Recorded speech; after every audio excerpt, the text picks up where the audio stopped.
देख रहे हैं नेशन व्यू बीनाज त्यागी के साथ। रात के 8 बज चुके हैं और हम हाजिर हैं नेशन व्यू के साथ, जहां हम आपको दिखाते हैं देश और दुनिया की हर खबर हर पहलू के साथ, ताकि आप खबर पर बना सके अपनी सटीक और निष्पक्ष राय।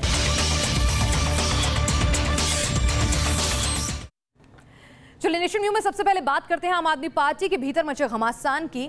अब जो सड़क पर उतर आया है, पार्टी से निकाले जा चुके कपिल मिश्रा भूखे पेट आंदोलन कर रहे हैं और आज अचानक राजघाट पहुंचे और फूट फूट कर रोने लगे। अनशन के बीच कपिल मिश्रा आज अपनी पत्नी और चंद समर्थकों के साथ राजघाट पहुंचे थे। कपिल मिश्रा ने पहले बापू की समाधि के पास बैठकर ध्यान लगाया और फिर प्रार्थना के दौरान अचानक कपिल मिश्रा ने फूट फूट कर रोना शुरू कर दिया। कपिल ने कहा कि बापू का आशीर्वाद लेने के लिए वो राजघाट आए थे। राजघाट पर धरने के बाद कपिल ने कहा कि दिल्ली सरकार से जवाब मिलने तक उनका धरना जारी रहेगा और अब कल वो बजरंगबली के द्वार पर आशीर्वाद लेने जाएंगे।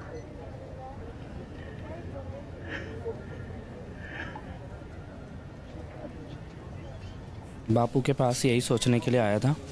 बापू ने जनता साथ है, कल हनुमान मंदिर जाऊंगा, बजरंगबली का आशीर्वाद लेंगे, फिर देखते हैं आगे क्या होता है।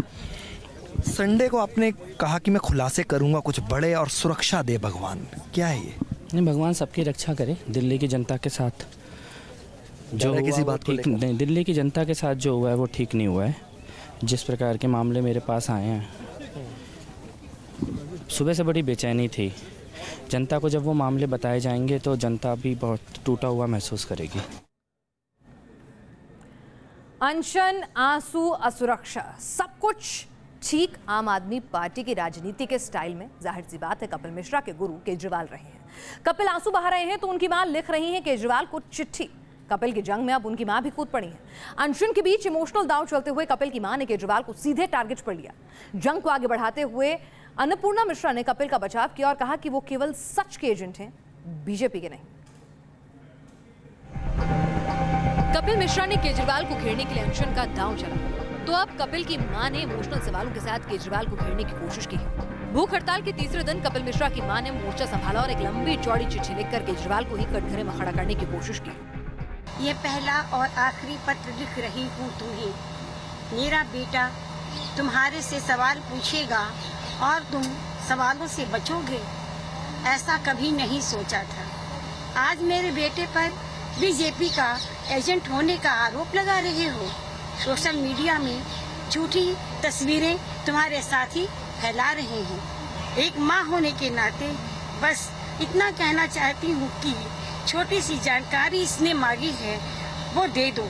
मैं किसी का एजेंट नहीं, केवल वह सत्य का एजेंट है। ये झूठ तुम्हारे किसी काम नहीं आएंगे। भगवान से डरना सीखो अरविंद। इससे पहले कपिल भी केजरीवाल को लेटर लिख चुके हैं, जिसमें उन्होंने अपनी मांगों का जिक्र किया था।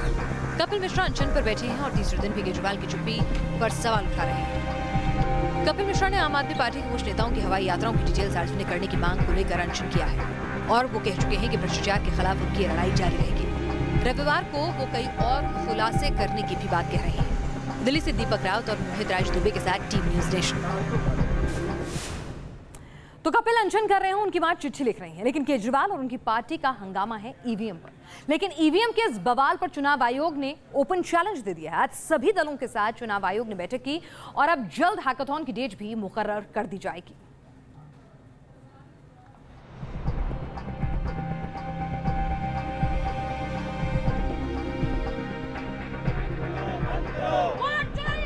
आम आदमी पार्टी ईवीएम को लेकर सियासी मैदान में उतरी थी।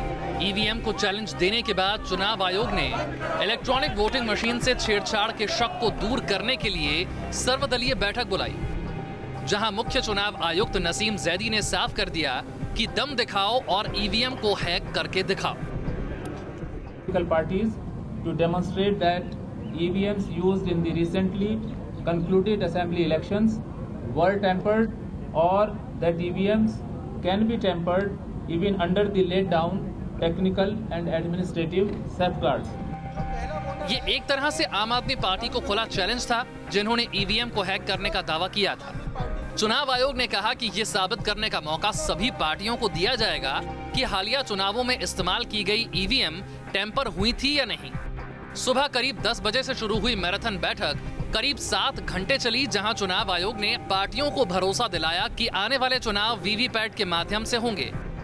The Commission has also stated before the political parties that all the future elections will be mandatorily held with VVPAT.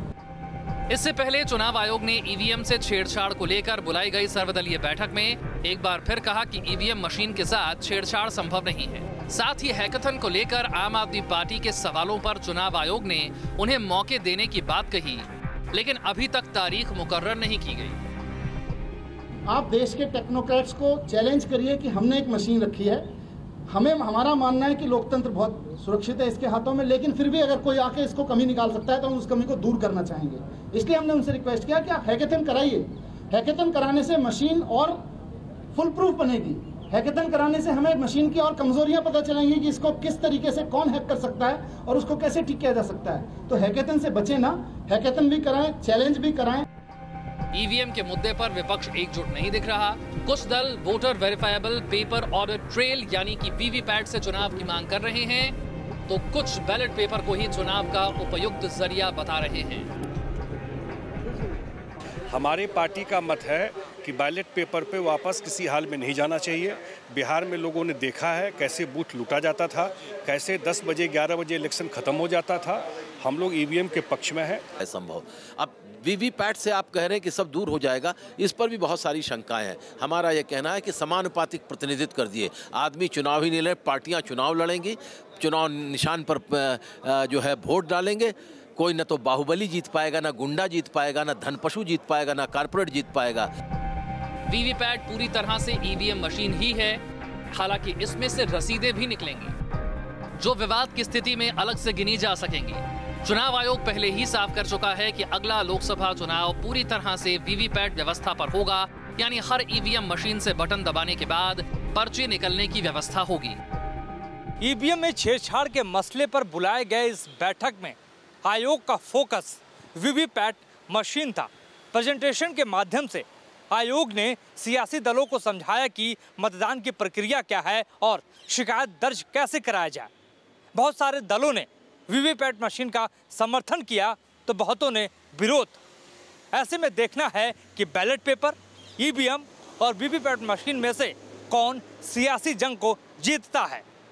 Video journalist Sumitro Ghosh के साथ मोहित राज दुबे, न्यूज़ नेशन, दिल्ली। और आइए अब हम आपको दिखाते हैं 3 चेहरे जो कश्मीरियत के कातिल हैं। बताया जा रहा है कि इन्हीं तीनों ने शोपियां में देशभक्त जवान उमर फयाज की जान ले ली। तो आप भी इन चेहरों को गौर से देखिए और अगर कहीं इन पर नजर पड़े तो सेना या पुलिस को खबर दें, क्योंकि ये गद्दार देश के खिलाफ लड़ रहे हैं एक बड़ी साजिश। इशफाक अहमद ठाकुर, गयासुल इस्लाम, अब्बास अहमद भट्ट। पहचान लीजिए इन गुनहगारों को, इन हत्यारों को, देशभक्त कश्मीरी उमर फयाज की जान लेने वाले इन गद्दारों को। शोपिया के चौक चौराहों पर चस्पा ये तस्वीरें आर्मी के लेफ्टिनेंट उमर फयाज की हत्या की साजिश में शामिल दहशतगर्दों की है। जम्मू कश्मीर के शोपिया में पुलिस ने उन आतंकियों का पोस्टर जारी किया है जिन पर सेना के युवा अफसर उमर फयाज की हत्या में शामिल होने का शक है। बताया जा रहा है कि आतंकी हिजबुल मुजाहिदीन के हैं, जिनका वीडियो कुछ दिनों पहले प्रोपेगेंडा के लिए वायरल किया गया था। अब माना जा रहा है कि 8-10 दूसरे आतंकियों के साथ मिलकर इन्हीं तीनों ने शोपिया में शहीद उमर फयाज को पहले अगवा किया और फिर उनकी जान ली। On the group of militants active in that who are involved in this whole incident of the killing of Lieutenant Umar Fayaz. These militants, namely Ishfaq, Abbas and Gayasul Islam, are active in this area for quite some time and were involved and are wanted for several other acts of violence, including murder and robbery. We have also released hue and cry notices against them, and the general public is encouraged to give any information with respect to their whereabouts. जारी किए गए poster में शामिल इशफाक अहमद ठाकुर गयासुल इस्लाम दक्षिण कश्मीर के पडरपुरा इलाके से हैं, जबकि अब्बास अहमद भट्ट नाम का आतंकी मंत्रीबाग इलाके का रहने वाला है। पुलिस ने इन्हें पकड़ने में मदद करने वालों को इनाम देने का भी ऐलान किया है। हाथों में हथियार थामे ये आतंकी कश्मीर और कश्मीरियत के दुश्मन हैं। ये अपने खौफ का साम्राज्य कायम करना चाहते हैं। देशभक्त कश्मीरी हिंदुस्तान की फौज में शामिल होना चाहते हैं, पुलिस में जाना चाहते हैं, लेकिन पाकिस्तान की शह पर आतंक फैलाने वाले इन गद्दारों को डर है कि अगर ऐसा होता रहा तो फिर इनका क्या होगा। और इसीलिए देशभक्त कश्मीरियों को बनाया जा रहा है निशाना, ताकि इनकी दुकान चलती रहे। इन्हें ना कश्मीर से कोई लेना देना है, ना कश्मीरियों से। ये तो बस दहशत के सौदागर हैं जो सिर्फ मौत बांटना चाहते हैं। श्रीनगर से इदरीस लोन के साथ टीम न्यूज़ नेशन।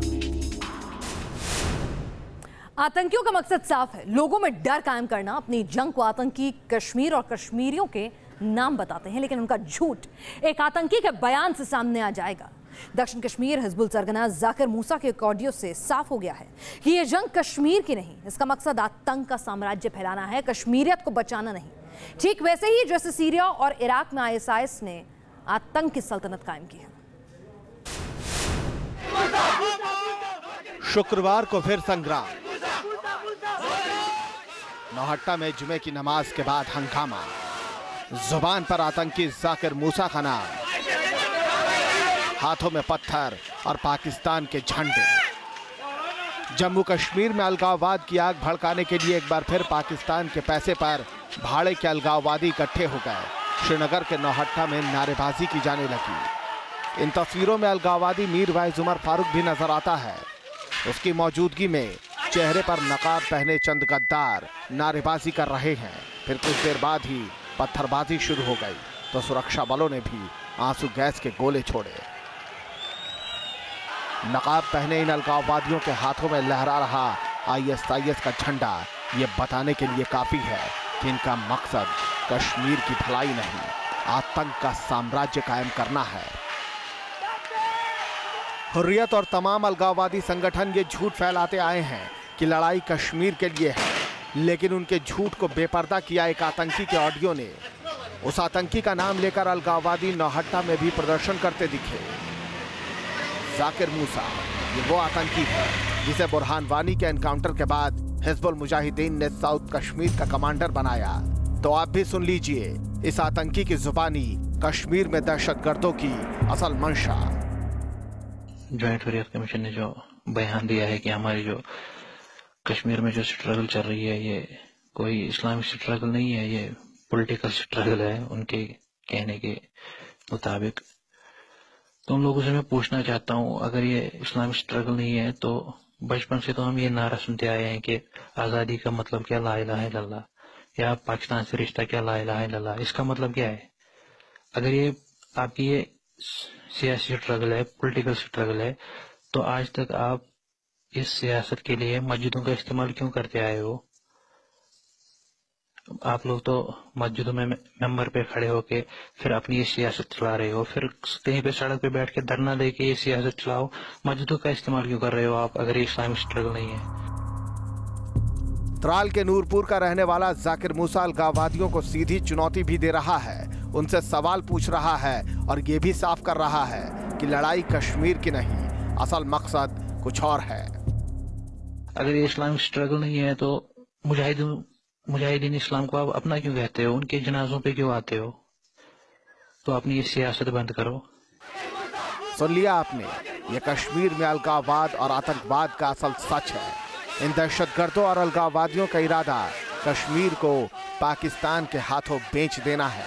पाकिस्तान से पैसे लेकर ये कश्मीर में बर्बादी फैलाना चाहते हैं।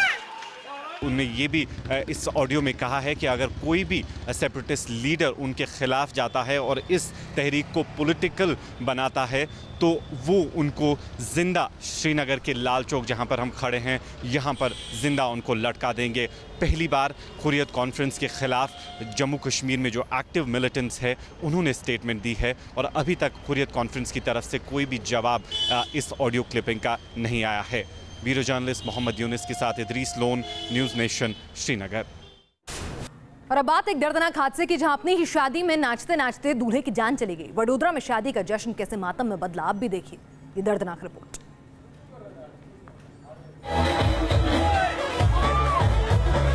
शादी का जश्न है,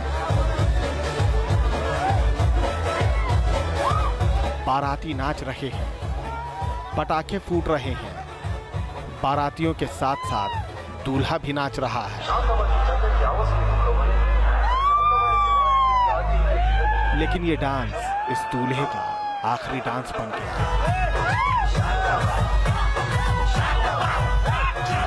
जश्न अचानक मातम में बदल गया। बाराती नाचते रहे और इसी बीच अपने दोस्तों के कंधे पर ही दूल्हा बेदम हो गया।